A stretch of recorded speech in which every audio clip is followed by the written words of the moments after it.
All right, guys, we are back with part three of how to make your life work, or why aren't you happy? We're just going to get right into it. This is a life-changing book. It's very small. Like I said in the previous two videos, I found this at a thrift store, which remarkably, I have found some amazing spiritual books that have changed my life just sitting on the shelf at a thrift store for 25, 50 cents. So give it a shot. You never know what you'll find. If you'll put the intention in your mind, if you want to raise in consciousness, you can find some of these out of print books at thrift stores. I mean, it just happens all the time. So here we go, part three. Controlling yourself does not mean that you repress your feelings. That is Ulcerville. To live effectively, peacefully, and happily, you must reprogram your biocomputer so that stimulus A in the outside world does not automatically trigger response B in you, a negative reaction to the life energies around you. When you successfully reprogram your head, there are no more negative reactions which you have to worry about repressing. You can now remain tuned in, centered, and loving. And we got a nice little illustration here. See, he's cutting the cord between stimulus A and stimulus B. Ready to do it? Okay, let's go. The game is to let go of all your addictions. Up-level your addictions, which are emotion-backed demands, to preferences. You will recall that an addiction is any demand or expectation that you place upon the people and situations in your life which is backed up by automatically triggered anger, frustration, fear, boredom, anxiety, or other negative emotions. A preference is something which you would like to have a certain way, but you will not be in the least uncomfortable if it doesn't happen that way. So we're talking about like how we're addicted to things turning out a certain way. So we're changing the programming in our mind where these are no longer addictions that are backed by our emotions. We're up-leveling them to preferences. When your life is a parade of preferences, you can enjoy life all the time. When the people and situations around you do not fit your programmed preferences, it's still okay. You simply make an accepting, loving communication which says, I love you unconditionally. It doesn't matter whether or not you fit my preferences. When the people and situations around you happen to fit your preferences, they enable you to trigger feelings of joy, increased love, reverence, appreciation, and happiness. There's no way to lose when you up-level your addictions to preferences. When your biocomputer is totally free from addictive programming and only preferences remain, you create the experience of living in a beautiful world. When you are effectively reprogrammed, nothing can ever go wrong. You aren't addicted to any model of how things should be in order to be right or reasonable. Things are the way they are, and you remain happy. This is how you make your life work. So see, he's got this little magic wand here. When we up-level our addictions to just preferences, we create a beautiful world for ourselves and those around us. We aren't addicted to any outcome, the way things, that we demand life be a certain way. If we reprogram that, then no matter what life is doing, it's okay with us. And that's magic. That's actually pure magic for your life. It's time to, okay, look at this. So we've got this awesome little illustration here. Take that in for just a minute. It says it's fine to prefer money, education, sex, comfort, or anything, but don't kid yourself into thinking it's only a preference if it's really an addiction. It is quite easy to tell them apart. Will you be uncomfortable if you actually do not get the money, education, sex, comfort, etc. that you said you preferred? Remember, only addictions cause unhappiness. It doesn't appear that you are yet convinced. What are you saying? Are you saying that if you don't get mad, anxious, or jealous when people treat you a certain way, they'll just run over you as if you were a cream puff?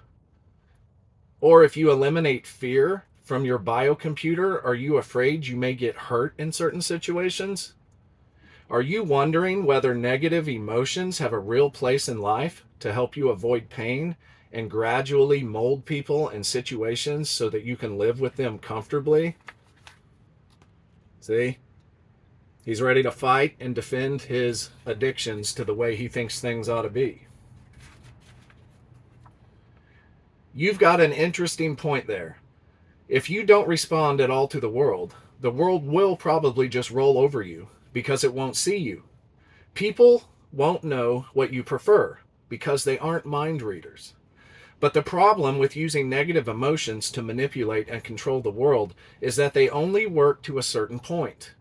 They will never enable you to control and dominate the outside world enough to give you the experience of feeling secure, to give you enough enjoyable sensations, and to give you enough effectiveness and power in your life. Sure, if you competently manipulate, you will have more security, sensations, and power than if you made no attempt at all to interact with the outside world. But they'll keep you trotting along like a donkey chasing a carrot, which is dangling from a stick tied around his neck. Every now and then you may get a nibble of the carrot if it swings your way, but you'll never get the whole carrot. You may have moments of pleasure, but remember, if life is working properly, you are continuously happy 100% of the time. And I love this.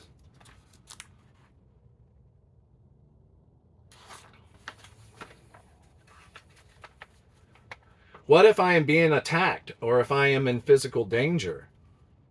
Well, chances are pretty good that if you panic or get excited or become emotionally upset, you will not be able to think clearly, and you might even act in a way which will actually contribute to your injury.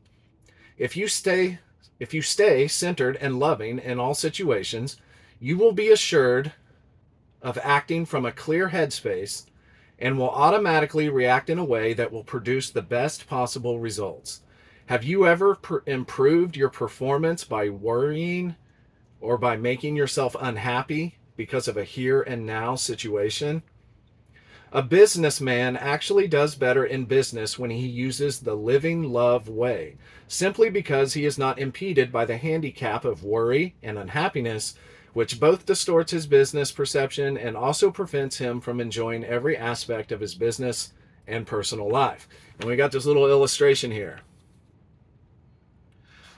Now, it stands to reason, I would say, that even in a situation like that, where you're facing potential danger, it's still going to be preferable to you if you remain in a clear headspace as possible.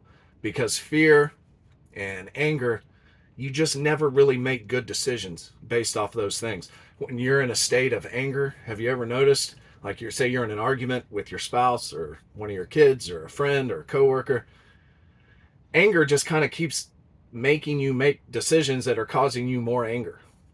I mean, you say things you wish you hadn't said. The other person reacts a certain way and says things they wish they hadn't said. You just don't make good, clear-headed decisions when you're angry and upset. Remember, you are not trying to change what you are doing, only the headspace from which you do it. The game is to do everything from a tuned-in, centered, and loving space. Then we got this here on the next page. See, even though he was being robbed at gunpoint there, he remained calm. Now, I'm not saying this will happen in every situation, but it is a good illustration. He remained calm, and he called the authorities, and the burglar's running off there, and he's not injured. He tried to remain in a clear headspace and did what needed to be done. It doesn't mean you just become a pushover and let people just walk all over you, but you always have the upper hand if you remain calm. The calmest head always prevails. If you are willing to flow with life and use only loving communication as your tool for implementing change, you will see immediate results. If you doubt this and try to exert even a little bit of pressure, you will again find yourself operating from an addictive space, and that just won't work without setting up new problems in your life. If you're going to do it and you want it to work, you have to do it right. Sure, if the roof leaks, you intellectually see the situation as being one which needs improving, but you emotionally accept it as part of the here and now. Reacting with a negative emotion can never contribute to the best possible result until you clear your head and put things in their proper perspective by letting go of the negative emotion which is caused by immediately rejecting a situation. First, every here and now situation must be accepted emotionally. Then, do what your head and heart tell you to do. When you never get uptight about anything whatsoever, you always perform in the best possible way. It sounds like magic, doesn't it? It may sound crazy, but it actually works. This is not a theory, it is an observable fact. It works every time, without exception, and it's a system which has proven itself over a period of thousands of years without failure. When you give it all up inside, you get it all back outside. Ooh, that's good. Let's read that again. When you give it all up inside, you get it all back outside. What you give up is your emotional attachment to a rock-like set of security, sensation, and power addictions.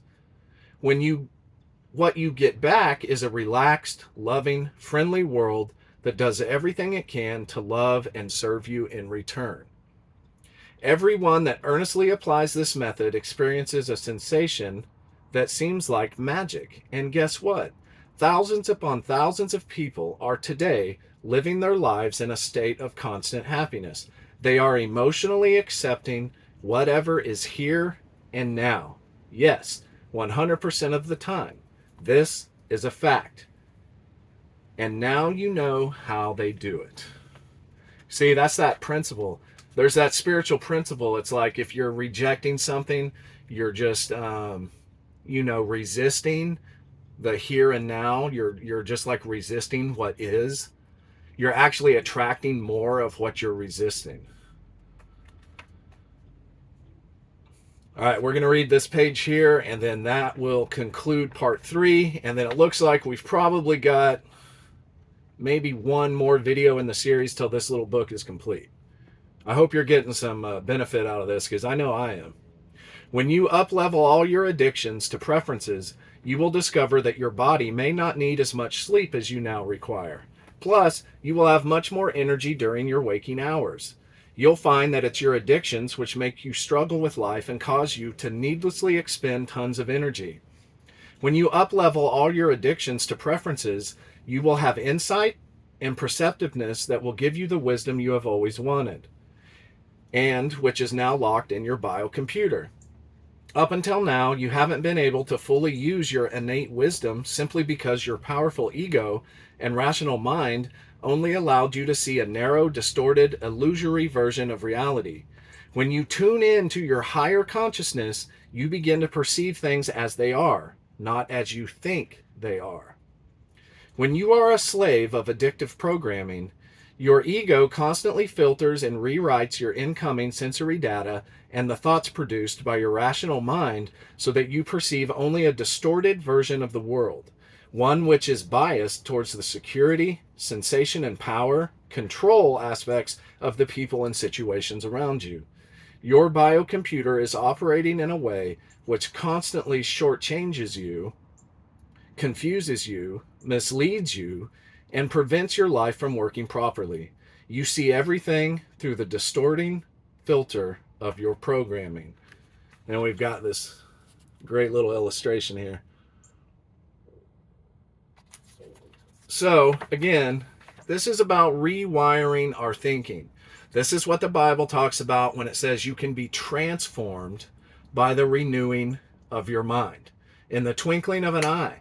When this clicks, when you realize you don't have to respond a certain way, there is no law that is forcing you to respond negatively in any situation. Once you reprogram that, life does become beautiful. And I hope this is what happens for you. That concludes our video for today. This is part 3 in the series of how to make your life work, or why aren't you happy? And we'll be back in the next video to probably finish this up. We may need one more. I don't know. We'll see. But have a great day. Take what you learned today from this awesome little book and apply it to your life. And let me know in the comments how this is working for you. Are you successfully reprogramming your mind? Are you being transformed by renewing the old programming in your mind? Let me know. Have a great day, guys.